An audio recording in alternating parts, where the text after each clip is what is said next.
Class हम लोगों का क्लास 11th के लिए स्टार्ट हो रहा है, जिसमें आपको क्लास 11th में जो बेसिक्स होता है क्लास 11th को पढ़ने के लिए, अगर आपका बेसिक्स यानी आधारभूत चीज़ें, वे छोटी-छोटी बातें जो आपके फिज़िक्स को ड्राइव करता है, चलाता है, उन सबको एक जगह कलेक्ट किया जाए अगर, तो 4-5 क्वेश्चन तो फिज़िक्स में घुसने के पहले ही निकल जाता है। ठीक है? तो पहले आप वहाँ से इस चीज़ को देखेंगे और फिर फिज़िक्स के सिलेबस पर हम लोग आएँगे। तो आइए, पहले हम लोग इस बात को जानते हैं कि कैसे फिज़िक्स को पढ़ा जाता है, उसके लिए बेसिक्स क्या है? कुछ बेसिक्स आपको बताया गया था, अगला बेसिक्स यहाँ से स्टार्ट होता है। देखो, सबसे पहला टर्म हम लोग फिज़िक्स को पढ़ने वाले हैं। इसको पहले जानते हैं कि यह फिज़िक्स क्या है? फिज़िक्स की हिंदी क्या होती है?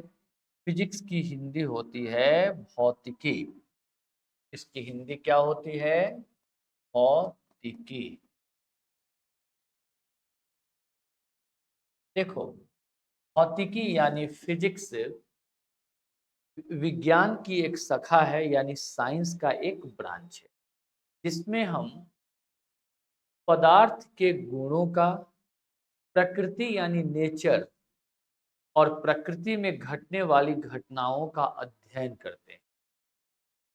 फिज़िक्स की परिभाषा आप वास्तव में कब देख सकते हैं, जब पूरा फिजिक्स आप पढ़ जाएँगे, तो परिभाषा आपकी और बेहतर हो जाएगी।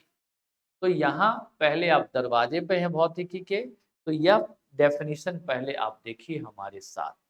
तो आप लिखिए फिजिक्स क्या है? तो फिजिक्स यानी भौतिकी। तो क्या लिखेंगे कि physics is the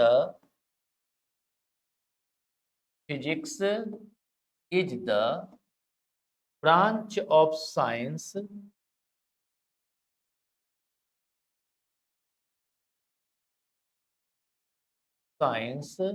in which जिसमें वी स्टडी अध्ययन करते हैं, in which we study about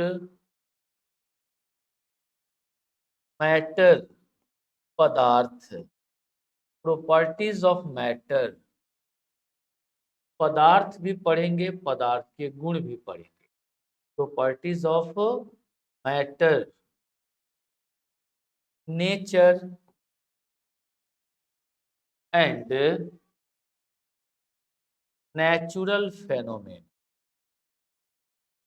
and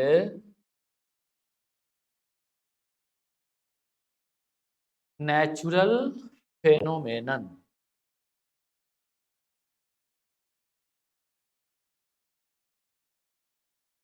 correct.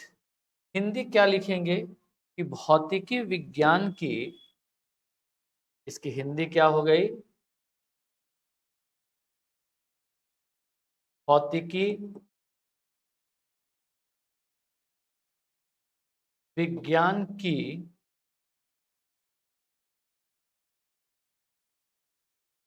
एक शाखा है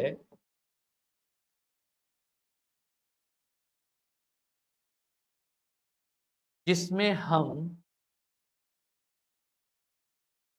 पदार्थ,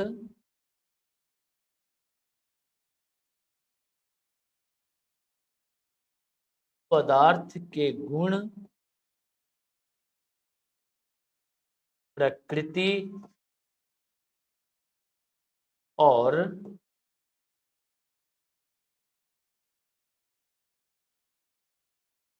प्रकृति में घटने वाली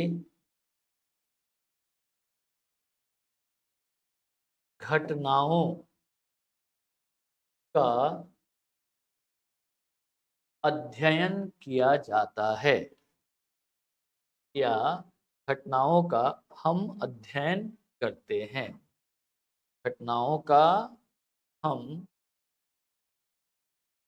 अध्ययन अब इसमें क्या समझना है,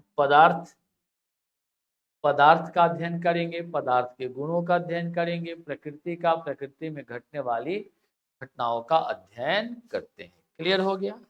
अब आप आगे देखिए, आप लोग का छूटेगा लास्ट में देखिए। चलिए अब आगे पहले समझिएगा। अब भौतिकी में हम पढ़ेंगे क्या?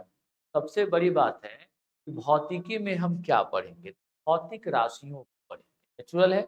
फिजिक्स में क्या पढ़ेंगे? तो फिजिकल क्वांटिटीज को पढ़ेंगे। तो दूसरा टर्म आ गया कि फिजिकल क्वांटिटी बोलते किसे? तो आप हेडिंग देंगे फिजिकल क्वांटिटी। इसकी हिंदी क्या हो जाएगी? भौतिक राशि। अब देखो यहाँ पर भौतिक राशि हम किसे बोलेंगे? तो जिस राशि की हम माप तौल यानी जिसको माप सकें, जिसकी माप तौल कर सकें। अब तौलने वाली होगी उसी को तौलेंगे, जिसको मापने वाला होगा उसको मापेंगे।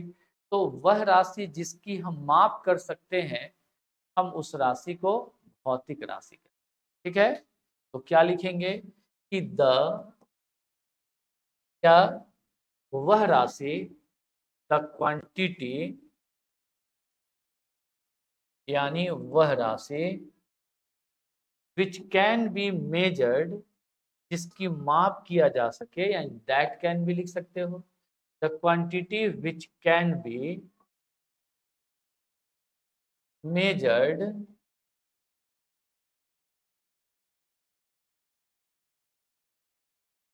is called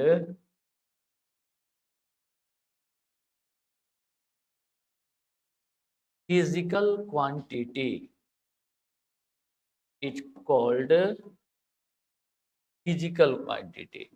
The quantity which can be measured is called physical quantity. इस राशि की हम माप कर सकते हैं, हम उस राशि को भौतिक राशि कहते हैं। वह राशि जिसकी माप कर सकते हैं, उस राशि को हम भौतिक राशि कहते हैं।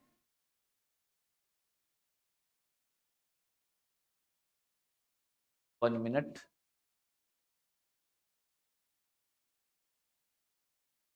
तो यहाँ स्पष्ट है कि जिस राशि की हम माप कर सकते हैं, हम उस राशि को क्या बोलेंगे? भौतिक राशि।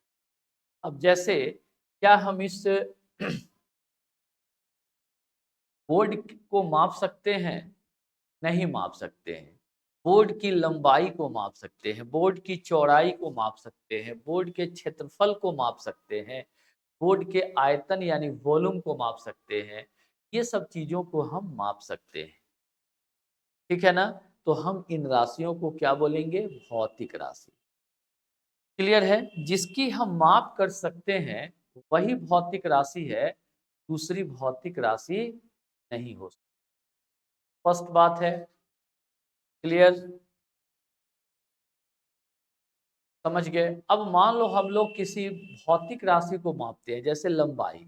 लंबाई को मापेंगे।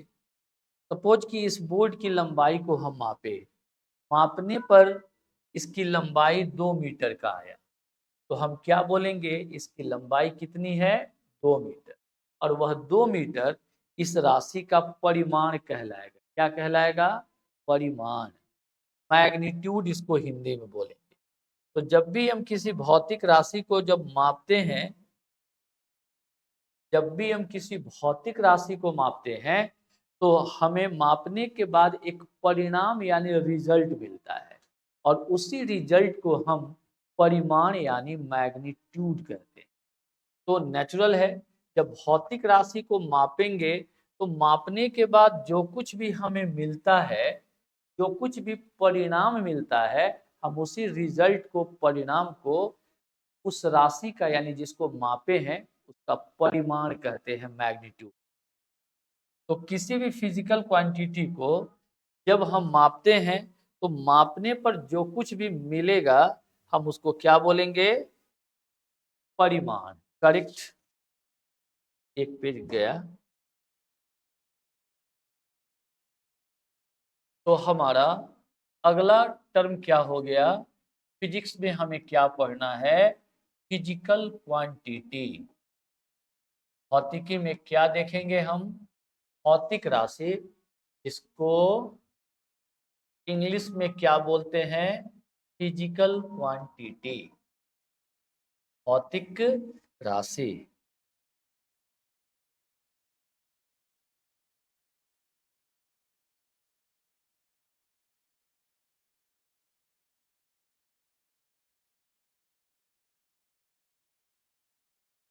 करेक्ट।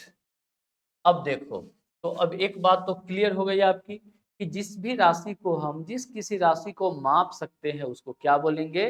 भौतिक राशि। तो क्या लिखेंगे कि द क्वांटिटी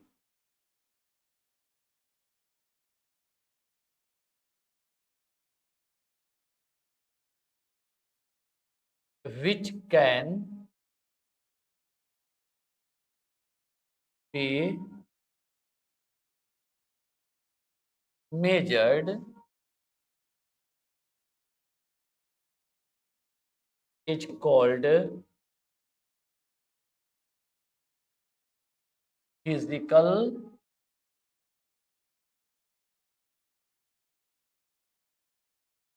क्वांटिटी।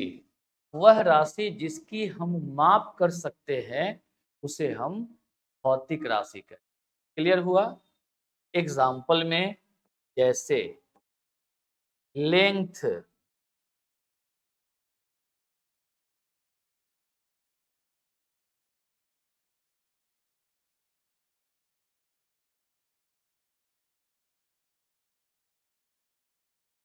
आज बहुत खतरा किया है।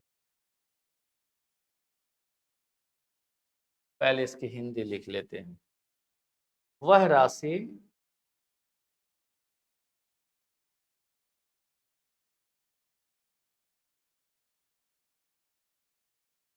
जिसकी माप की जा सके या माप तौल की जा सके। देखो, इसको समझना है, इसकी परिभाषा रटना नहीं है। तुम जितना दिन जिंदा रहोगे तुमसे भौतिक राशि कभी नहीं पूछेगा। भौतिक राशि को पढ़ना है तो दिमाग में बैठाना है जिसको हम माप सकते हैं। जैसे काउंट, गिनना भी हो गया। जैसे मान, जो काउंट करने पर आता है, मापने पर आता है, हम उसको क्या बोलेंगे? भौतिक राशि। मापने पर जो मिला वो क्या होगा? भौतिक राशि, जिसको माप सकते हैं। तो वह राशि जिसकी माप की जा सके भौतिक राशि कहलाती है। भौतिक राशि कहलाती है। जिस राशि की हम माप कर सकते हैं हम उस राशि को क्या बोलते हैं? भौतिक राशि। जैसे एग्जाम्पल, इसका उदाहरण हम लोग देखते हैं। इसका एग्जाम्पल देखते हैं। लंबाई, हम लोग लंबाई को माप सकते हैं। लंबाई की इंग्लिश होती है लेंथ, लिखा हुआ है। Breadth, BREATH, breadth. Breadth means चौड़ाई। विड्थ मीन्स भी चौड़ाई होता है, चौड़ाई। Height, HEIGHT, height. हाइट की हिंदी ऊंचाई। ठीक है। जैसे डेप्थ, DEPTH, डेप्थ। डेप्थ की हिंदी क्या होती है? गहराई। ठीक है। थिकनेस, थिकनेस की हिंदी होती है मोटाई। ठीक है। Next, distance. डिस्टेंस की हिंदी क्या होती है? दूरी। ठीक। जैसे आगे सब ये सब मिलता रहेगा, विस्थापन, वेग, त्वरण, बल, सब पढ़ना है आपको, ये एटसेट्रा। ये सब क्या है? भौतिक राशियां हैं। हम इन सब को क्या कर सकते हैं? माप सकते हैं। क्षेत्रफल, घनत्व, आयतन इत्यादि इत्यादि। क्लियर हो गया? तो हम इनको माप सकते हैं, ये सारी भौतिक राशियां हैं। अब चलते हैं, भौतिक राशि को जब हम मापेंगे तो क्या मिलेगा? कुछ परिणाम मिलेगा, रिजल्ट आएगा। उसी रिजल्ट को हम क्या बोलते हैं? भौतिक राशि को मापने पर जो रिजल्ट आता है, हम उस रिजल्ट को परिमाण यानी मैग्नीट्यूड बोलते हैं। भौतिक राशि को मापने पर जो रिजल्ट आता है, हम उसको क्या बोलते हैं? परिमाण यानी मैग्नीट्यूड। तो अगला टर्म हमारा हो गया, व्हाट इज मैग्नीट्यूड? परिमाण यानी मैग्नीट्यूड क्या है? देखो, तो क्या बोलेंगे? किसी भी भौतिक राशि को मापने पर हमें कुछ परिणाम प्राप्त होता है। हम उसी परिणाम को उस राशि का मात्रक कहते हैं।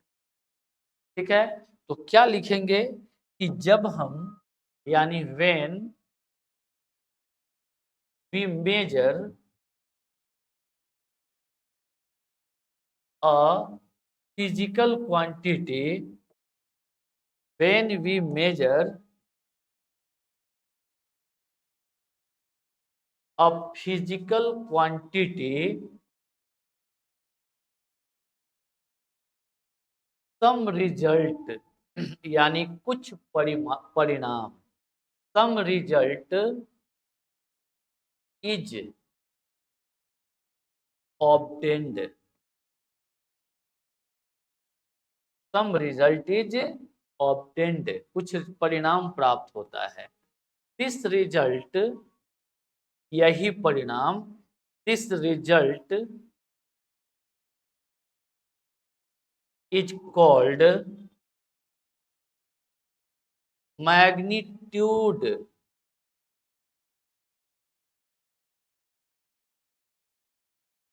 ऑफ द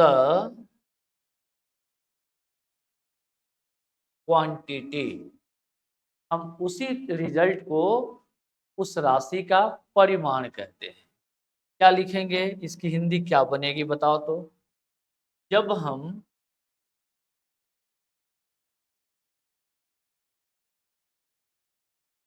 किसी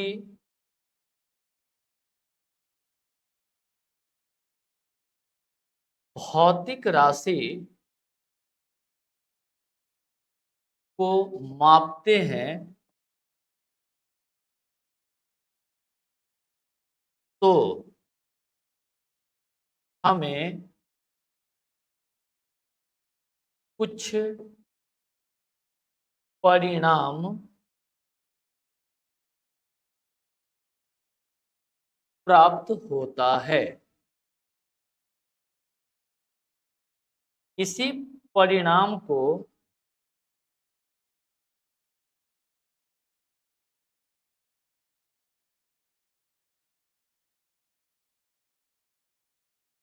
उस राशि मतलब जिसको माप रहे हैं, उस राशि का मात्रक कहते, रटना नहीं सब समझना।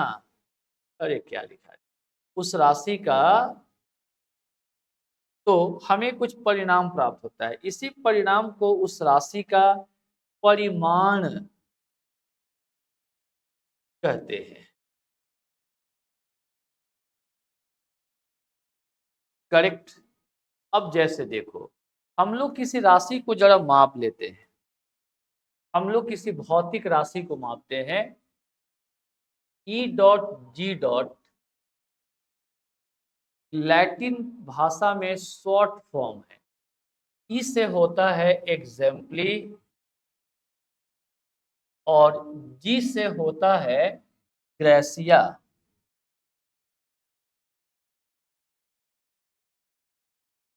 इसका इंग्लिश में अर्थ होता है एग्जाम्पल और हिंदी इसकी होती है उदाहरण। तो हम लोग कहीं भी ई डॉट जी डॉट लिखेंगे तो समझेंगे क्या कि यह उदाहरण लिख रहे हैं, एग्जाम्पल लिख रहे हैं। आइए कुछ एग्जाम्पल देखते हैं। अब जैसे एक एग्जाम्पल, एग्जाम्पल नंबर 1, मान लो किसी बोर्ड की लंबाई 2 मीटर है कुछ ना कुछ तो आएगा ना मापने पर, कुछ भी आएगा, सेंटीमीटर, फुट, मीटर, कुछ भी किसी में आएगा। लेट यानी माना कि लेंथ ऑफ अ बोर्ड, आप अपने दरवाजा की लंबाई लिख सकते हैं। माना कि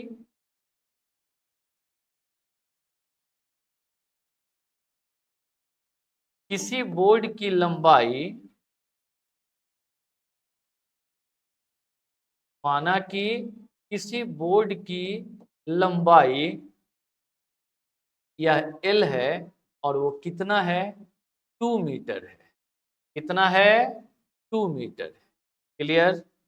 अब यहां पर दो चीज आया, यही 2 मीटर, 2 और मीटर, यह दोनों मिल करके क्या दे दिया, परिमाण।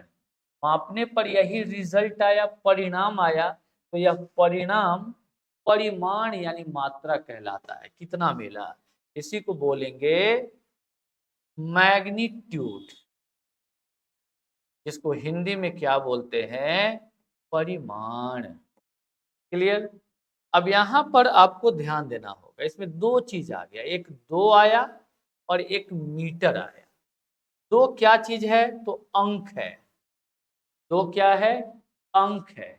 इसको बोलेंगे आंकिक मान, अंक का मान है, तो हिंदी में क्या बोलेंगे इसको, आंकिक मान। क्या बोलेंगे, आंकिक मान। और इंग्लिश में आंकिक मतलब न्यूमेरिकल और मान मतलब वैल्यू। तो आंकिक मान, न्यूमेरिकल वैल्यू, और इसको हम लोग शॉर्टकट में स्मॉल एन लिख, एन फॉर न्यूमेरिकल वैल्यू।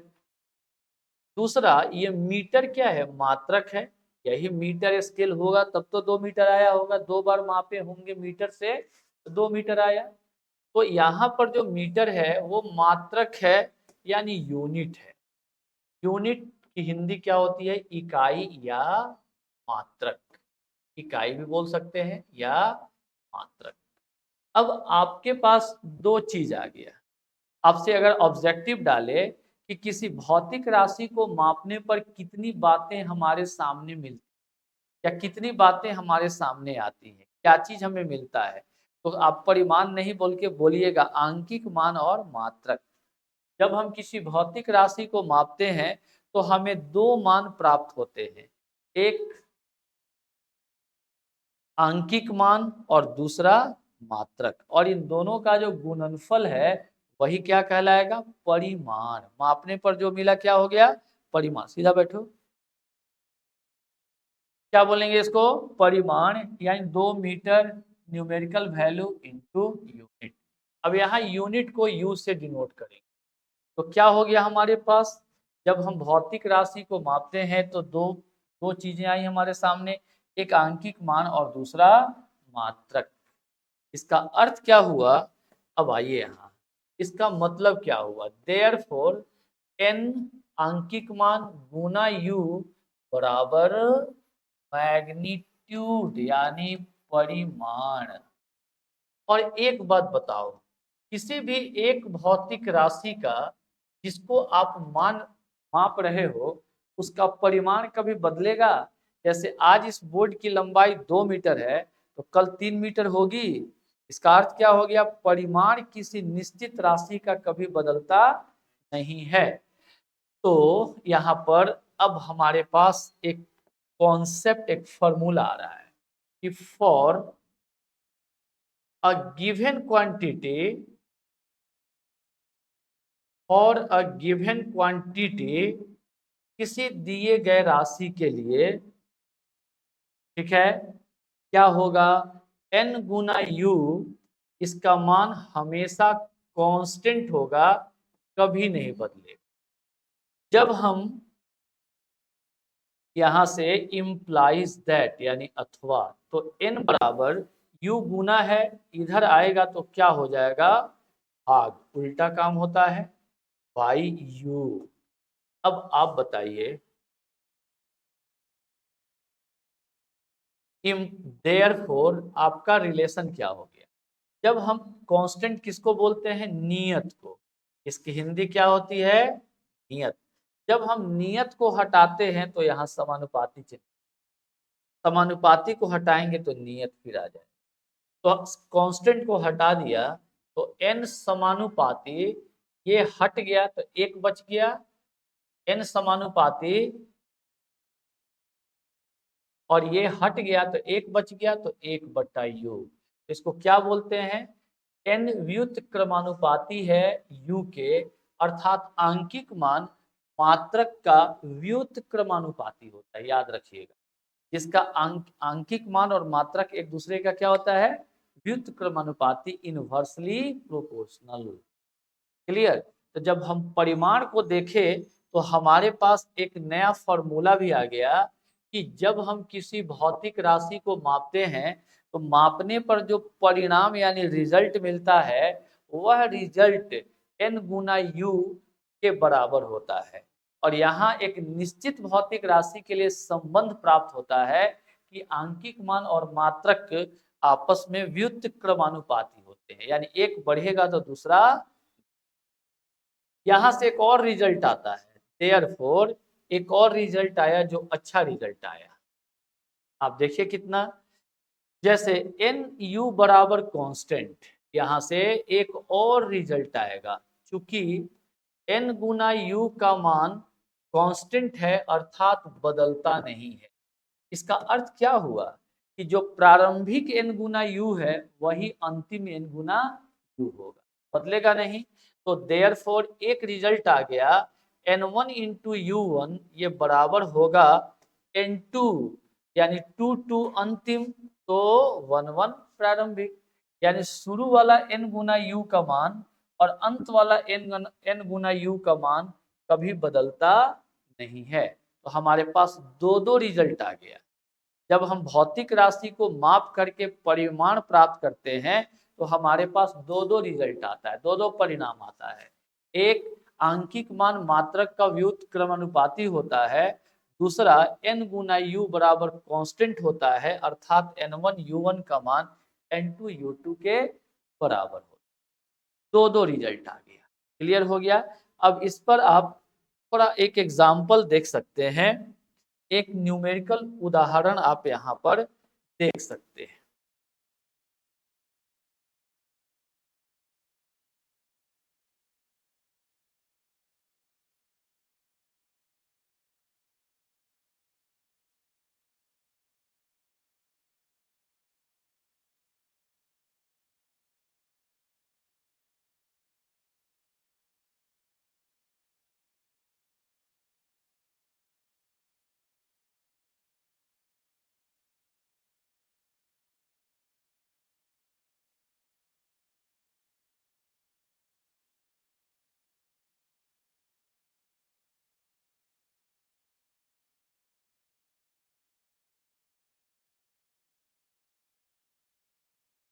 देखिए इसको, इस पर एक पड़ेगा, गलत आ गया।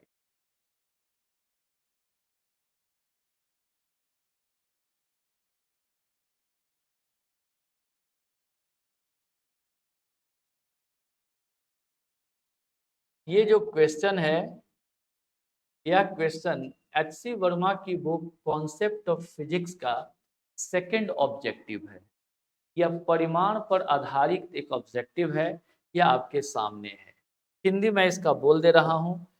कहता है कि a physical quantity is measured and the, एक मिनट,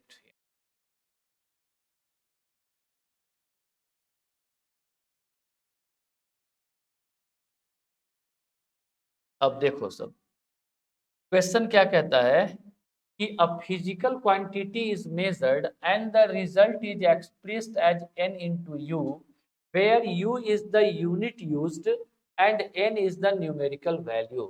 कहता है कि कोई भौतिक राशि को जब मापी जाती है तो वहां कुछ परिणाम जो मिलता है वह n गुना u के रूप में मिलता है, जहां पर u मात्रक है जिसका उपयोग किया गया और n आंकिक मान है। तो कहता है कि if the result is expressed in various units, किसी भी मात्रक में अगर इसका इस्तेमाल किया जाता है तो इनमें से कौन सा सही है? आपका ऑप्शन क्लियर हो गया, कौन वाला होगा? डी। कौन हो जाएगा? डी। एन समानुपाती है 1/u के, यानी एन ये व्युत्क्रमानुपाती है। क्लियर हो गया? तो ऐसा थियरी अगर आपका क्लियर होता है विद्यार्थी, तो दुनिया का कोई न्यूमेरिकल की किताब आपसे बन जाएगी। यकीन मानना, थियरी और न्यूमेरिकल अलग नहीं होता है। थियरी जो ठीक से नहीं पढ़ता है, रट गया, उतार लिया, वो थियरी नहीं कहलाता है। थियरी का मतलब रुकना होता है। अब परिमाण की परिभाषा लिख करके आगे टॉपिक पढ़ के आप अपने से क्या उम्मीद लगा सकते हैं? रुकना सीखना होगा, हर टॉपिक को क्लियर करना होगा, तो वहां से आपका ऑब्जेक्टिव और न्यूमेरिकल्स, हर तरह की मुसीबत, कुछ किसी भी तरह की हो, वो आपका सॉल्व हो जाएगा, उसका समाधान हो जाएगा। तो इस तरह से यहाँ क्लियर है।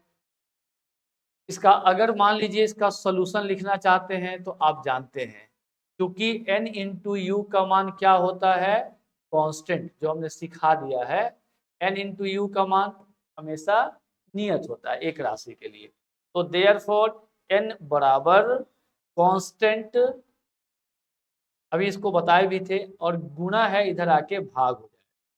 देयरफॉर यहाँ जब समानुपाती चिन्ह हम हटाएंगे तो क्या हो जाए? कांस्टेंट हटाएंगे, नियतांक हटाएंगे, नियत मान हटाएंगे, तो समानुपाती का चिन्ह आ जाएगा और 1/u हो गया।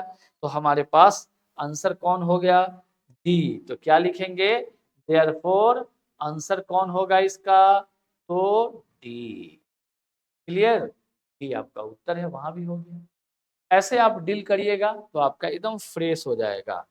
अब सवाल आगे, वो मन लगाइएगा, क्योंकि आपका फिजिक्स आपके आपके बाजार का सामान आपके पॉकेट के रुपए पर निर्भर करता है कि कौन सा सामान खरीद के लाते हैं, कितना ज्यादा लाते हैं। वैसे ही आपका बेसिक जितना बेहतर होगा, उतना ही ज्यादा फिजिक्स की खरीदारी कर पाइएगा, आराम से फिजिक्स निकल जाएगा। जाइएगा, जो मन करे वो टॉपिक खरीद। ठीक है ना? समझ गए होंगे भाव इसका मैं कहना क्या चाहता हूँ। अब देखो बेटा, यहाँ पर जो चीज आपको थोड़ा परेशान करता है, हम उस परेशानी को भगाने का काम आपका करते हैं। अब जैसे देखो, पूरे फिजिक्स में जो हार्ड पार्ट होता है, जैसे बॉडी रहेगा, दो तरह के पिंड यहाँ मिलेंगे। आपको एक बिंदु आकार का पिंड होगा, किसी भी पिंड को बिंदुवत मान लेंगे, और दूसरा पिंड का अपना आकार होगा, जिसका आकार को हम लोग बड़ा मानेंगे। ठीक है ना? तो सबसे पहले हम आपको बताते हैं कि बिंदु द्रव्यमान किसको कहते हैं, कण की परिभाषा क्या होती है। ध्यान से समझना सब। सबसे पहले ये जानना आपको जरूरी है कि पॉइंट मास क्या होता है। पॉइंट की हिंदी होती है बिंदु, और मास यानी द्रव्यमान। पॉइंट मास यानी बिंदु द्रव्यमान। इसका क्या मतलब बनता है, वो मतलब बस यहाँ पर हम आपको बता दें, तो मुझे लगता है थोड़ा मेरा मन हल्का होगा। आइए, सबसे पहला नंबर देखिएगा, पहली परिभाषा। कोई भी कण हो जिसका आकार नगण्य हो। जैसे देखो, इतना बड़ा ये बिंदु है, एकदम बिंदुवत कोई कण हो, बहुत छोटा हो। हम अगर इसको मिटाएं तो बताओ, इसको चाहें तो अब इतना बड़ा मिटा दिए, ये भी तो बिंदु ही हुआ।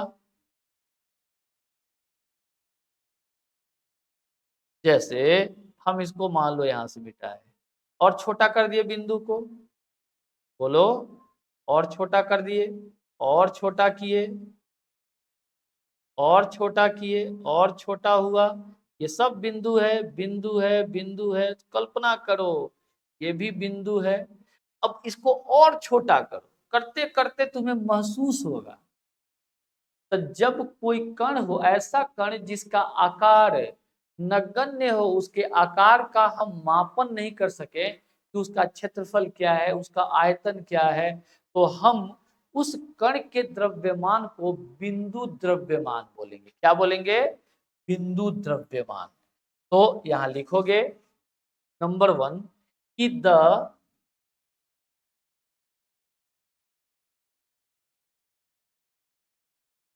mass of a particle, the mass of a particle of negligible size, negligible size is called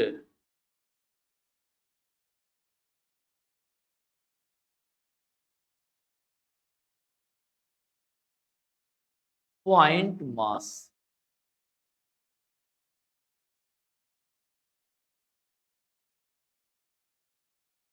नगण्य आकार, नगण्य आकार के किसी कण के द्रव्यमान को, नगण्य आकार के किसी कण के द्रव्यमान को हम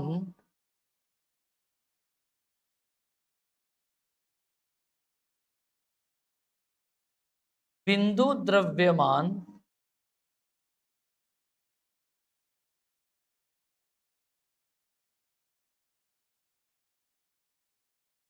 कहते हैं। नगण्य आकार के किसी कण के द्रव्यमान को हम बिंदु द्रव्यमान कहते हैं, पहली परिभाषा। दूसरी परिभाषा इसकी क्या होगी, जरा यहां देखो, समझो पहले। अगर मान लो दो पिंड है जिसका आकार बड़ा है, नगण्य नहीं, अगर इन दोनों पिंडों के बीच की दूरी, ये दोनों पिंडों का आकार है, इसका क्षेत्रफल माप सकते हैं, इसका आयतन माप सकते हैं, ठीक है, तो बड़ा बड़ा पिंड हो गया। अगर इनके बीच की दूरी r है और यह r ज्यादा नहीं है, बहुत ज्यादा नहीं है, तो यह बिंदु द्रव्यमान नहीं है। इनके द्रव्यमान m1 और m2 ये बिंदु द्रव्यमान नहीं है। दो का ए में क्या हुआ कि if r is not too large, अगर r बहुत बड़ा नहीं हो, r is not too large, then r मतलब दोनों के बीच की दूरी, देन कॉमा देन का काम करता है, then the bodies can not be considered, cannot be considered as a particle of negligible size या point mass. The bodies cannot be considered as point masses. बिंदु द्रव्यमानों की तरह ऐसे पिंड के द्रव्यमान नहीं लिए जा सकते। यानी क्या होगा कि यदि स्मॉल r का मान बहुत अधिक नहीं हो, बहुत अधिक, बहुत ज्यादा नहीं हो, नहीं हो, तो इन पिंडों के द्रव्यमान, सेंस वही है, पिंडों के द्रव्यमान बिंदु द्रव्यमान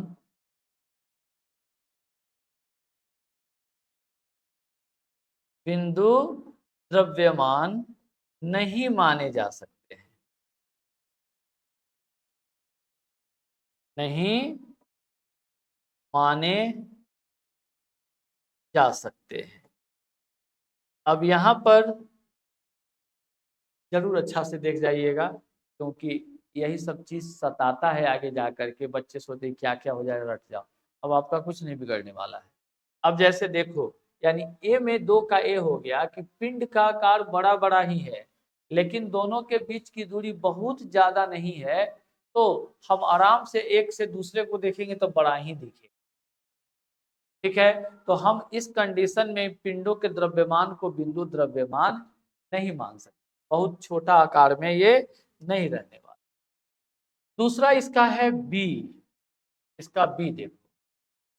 अब अगर ये दोनों पिंड बड़े ही बड़े पिंड, एक का द्रव्यमान m1, वही दोनों पिंड, और इन दोनों पिंडों के बीच की दूरी ऐसे थोड़ा डॉट डॉट कर दो, बड़ा बहुत अधिक दूरी हो, दोनों के बीच की दूरी इतनी बड़ी हो कि हम उसे अनंत मान सके, हम उसको नहीं निकाल सके, तो इस कंडीशन में ये एक से दूसरे को देखेंगे तो नगण्य होगा। यानी इस कंडीशन में इन दोनों पिंडों के द्रव्यमान को बिंदु द्रव्यमान की तरह मानेंगे।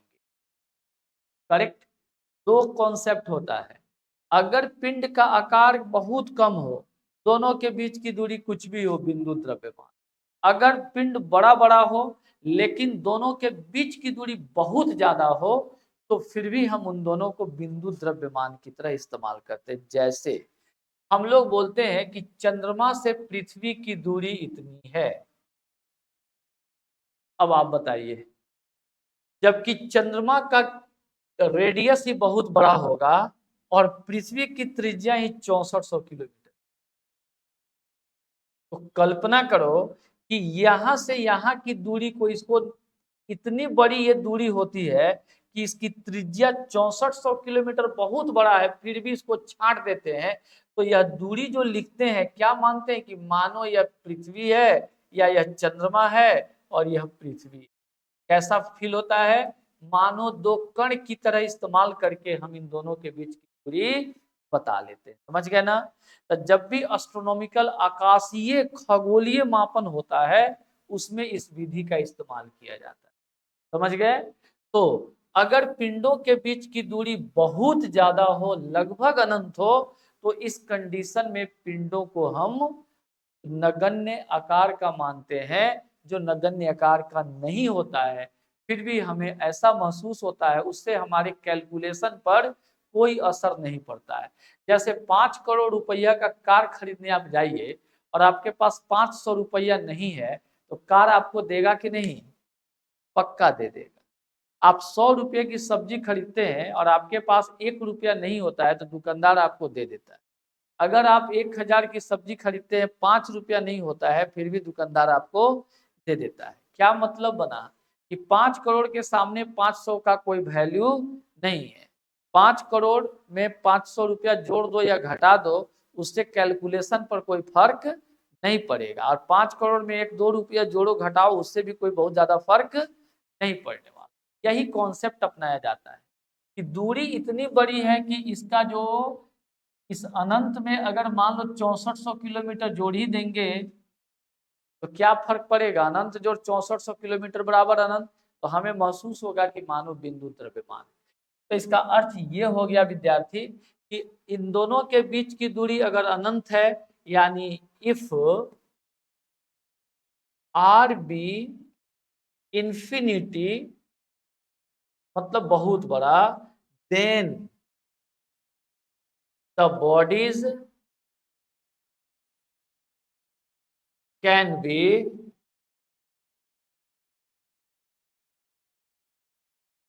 Used as point masses.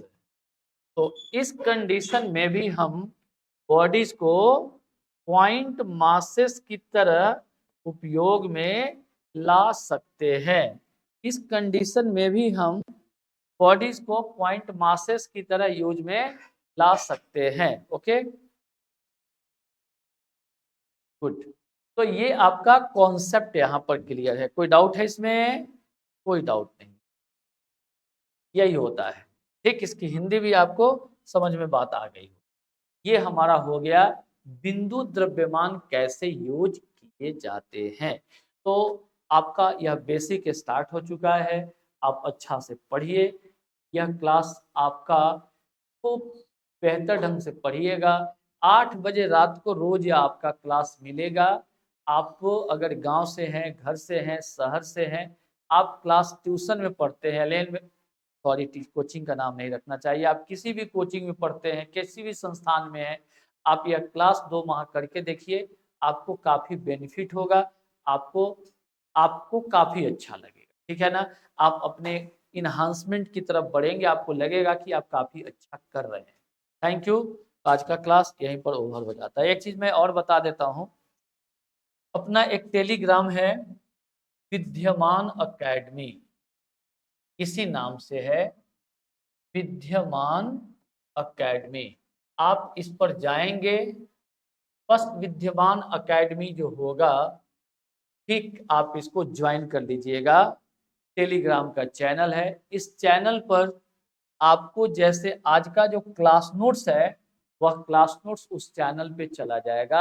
आप वहां से आसानी से नोट कर सकते हैं अपने क्लासेस को मेरे राइटिंग करेक्ट। पहले पूरा अच्छा से समझेंगे, फिर नोट्स वहां से कलेक्ट, क्लास नोट्स वहां से डेली का डेली कलेक्ट कर सकते हैं। Okay, thank you very much.